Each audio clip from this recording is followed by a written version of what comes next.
Evening once again, Saturday evening, Stephen here, Beard. Still smoking.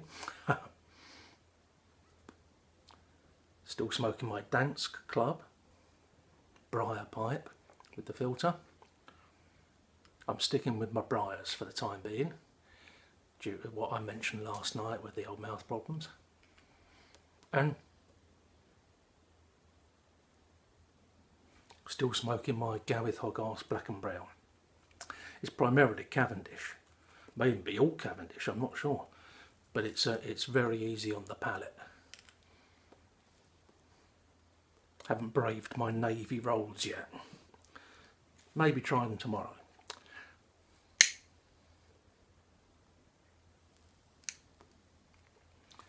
Thank you all for your very kind words after last night's video. I tried a new mouthwash this morning and it does seem to have helped a bit.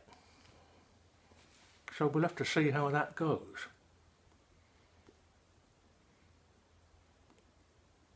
Some of you may have seen a video I did months ago where I changed toothpastes, and that had a very beneficial effect for quite a while, and then the beneficial effect seemed to wear off. But going to keep plugging on and you know, try different things, see what helps.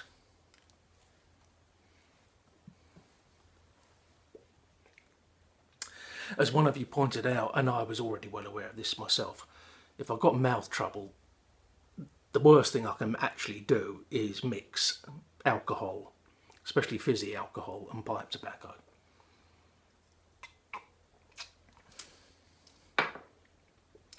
But I do only do that at the weekends.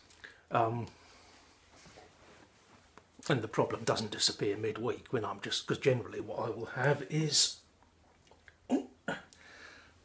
a bottle of water. Is usually what I accompany my pipe smoking with. We'll just have to see how it goes. I really don't want to give it up because this has benefits for me in so many ways, this smoking. Therapeutic benefits. And the videos, as I've mentioned before, obviously have a therapeutic benefit as well. Several of you remarked on the tin that I showed off last night. The giant tin with the dire warnings of early death. And it set me thinking about freedom of choice and how much freedom we actually have to choose what we do to ourselves.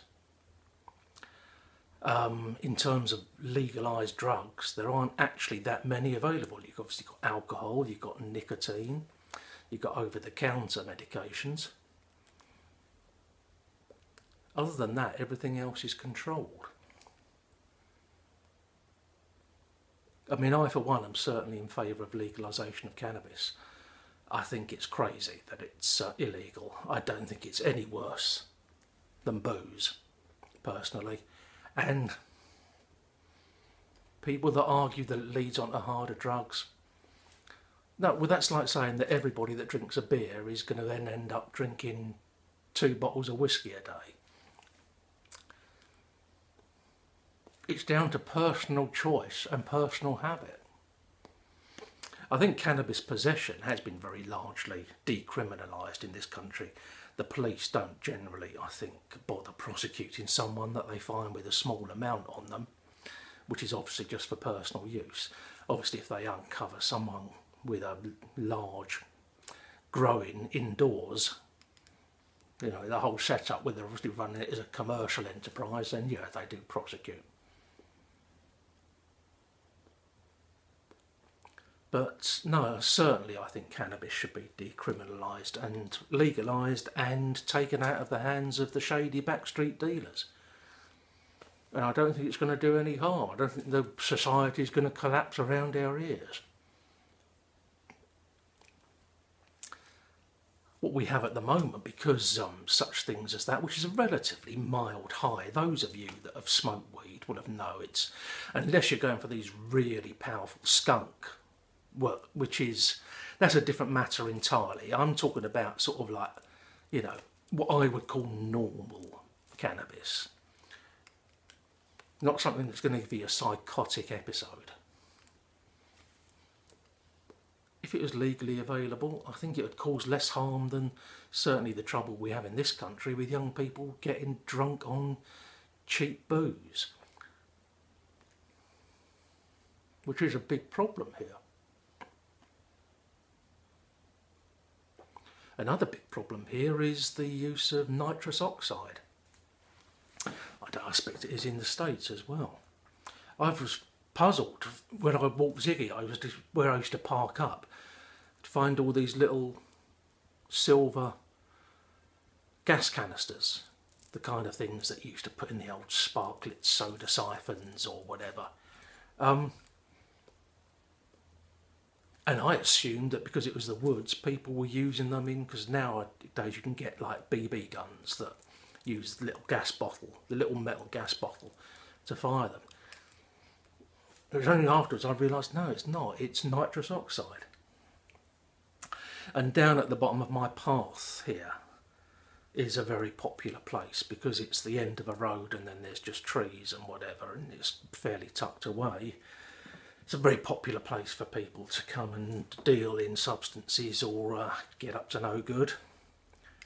And I went down there once and a load of these little silver gas bottles were dumped there. But there was 24 of them I picked up and put in the bin with the remains of balloons, because that's how they take it. It's released into a balloon and then they can take a bit every now and again. That's a legal thing. You know, there's nothing illegal about buying nitrous oxide. You use them for ice cream makers and God knows what else.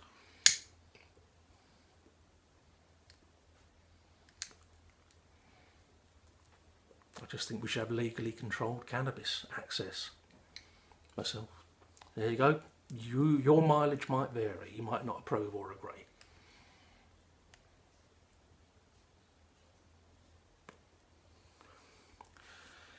But something that prompted this whole freedom of choice thing with me and how much we're controlled by the state is the other night on the BBC I watched a documentary, a very interesting documentary about the website Silk Road on the dark web, a multi-million-dollar enterprise that it turned out to be, where people could access all manner of drugs, pay for it through bitcoins and have it delivered to their door. Now, I'm not saying, you know, we should have carte blanche access to absolutely every drug on the list. I mean, you know, this site was selling crack and ketamine and God knows what else. But I think there is still that freedom of choice element that comes into it. No matter how much you might disapprove of what this guy was doing, you can blame him for making the stuff available, but he was only making available what people wanted through free choice. You know, you could argue that he destroyed lives. I'd argue the only life he destroyed was his own. Other than that, people chose, if it got to a state where they were using something that was going to have a very, very negative impact on their livelihood and lifestyle and physical health, they were choosing to do so, knowing what the risks were. It's a difficult one, because obviously you wouldn't want kids that haven't, you know, without full knowledge, wanting access to everything. So I'm not defending the Silk Road website, but I was quite shocked to find out that the guy that was behind it all, a young guy in his 20s, when he was caught and taken to trial, there was some allegations that he may have procured murder against people that had done, but that was never included in the indictment, so he was never tried or found guilty for that. It was purely the money laundering and the provision of drugs, and was given life without parole. And I think, you know, there's people that commit premeditated murder that don't get life with no chance of parole. So it is a question of closing down avenues. I mean, you have to ask yourself why people want the drugs in the first place. I'm sort of meandering here, but it set me thinking, as I say, about the whole, I'll be interested in other people's views, this whole freedom of choice thing, and, you know, how much the state should control freedom of choice and what you can have access to and what you can't. I mean, I worked for 34 years for the Department of Health. In the public health arena, I had a variety of jobs. But one of the jobs I had for quite a few years was working on adult nutrition, with providing public health advice on diet and, adult nutrition. Excuse me a second.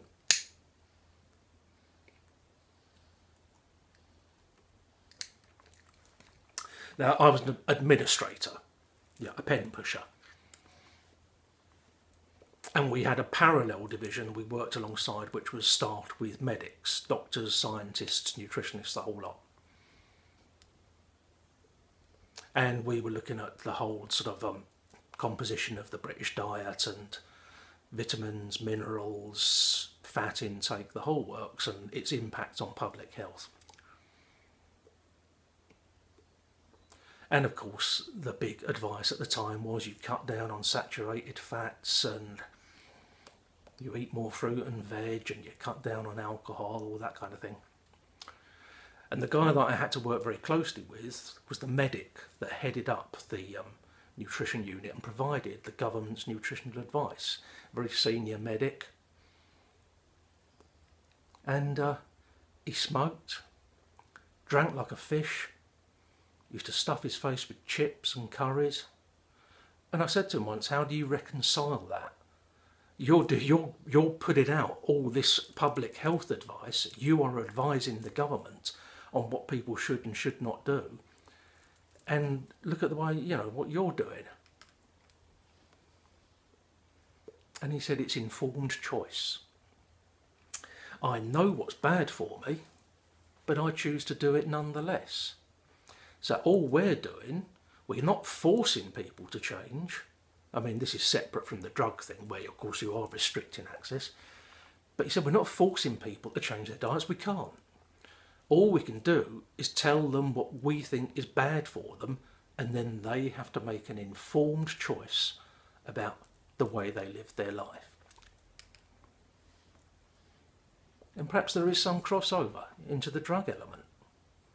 You know, you tell people what's bad for them, but if they want to do it, it's a minefield, I know.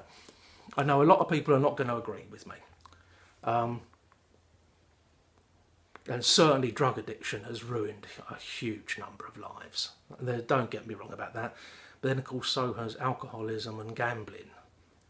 And alcohol and gambling are both perfectly legal. So it's the whole business of where you draw the line in state control. How far do you go down the road of being a nanny state that tells you what you can and can't do? I don't know. All I know is I still drink, I still smoke, despite the dire health warnings. Because I know the risks and I accept the risks. And I moderate my intake because I've had alcohol problems in the past. And I don't inhale my smoke. I know there's still a danger with oral health problems and cancers. Believe me, I'm very clued up on that kind of thing with the mouth problems I've got. But I make the choice to do what I do. And how much choice should we have, I suppose, is the bottom line. Cheers.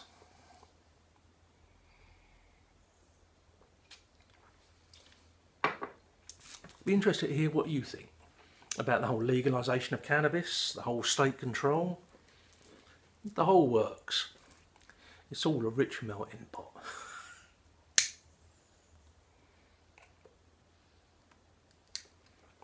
I'm going to stick a little clip on the end of this, especially for Chad Yarborough. I'll put a link to a video that he put up down below. There was me whinging about acorns falling on my head in the back garden, and he showed this video of these things that fall off the Californian white oak that overshadows his backyard. I mean, my acorns are like pellets. These things he was talking about were like rocks, cannonballs even. So I've done a little thing for Chad about a similar, not a similar, but a related incidents of similar growths. I keep saying similar. Right, this is going on far too long. I've put on a little clip for Chad at the end, and there you go. Go and watch Chad's video as well, and you'll see what I'm talking about. Good health, everyone. Good Saturday night, wherever you are, whatever you're doing, whatever the time is. And I may speak to you again tomorrow, when I may take my life in my hands and try the Navy rolls for the first time. Oh, Chad, this is for you. These are the Nopper galls that I mentioned. Let's see, get that one in shot there. I don't know if that's very focused or not. Not quite as big and impressive as the galls on your Californian white oak. I don't think these would do your skull in if one fell on your head. But they're quite unusual in that they're the only one of the few where the gall wasp lays its egg actually in the developing fruit, the acorn, and then they develop the casing around themselves and feed on the acorn.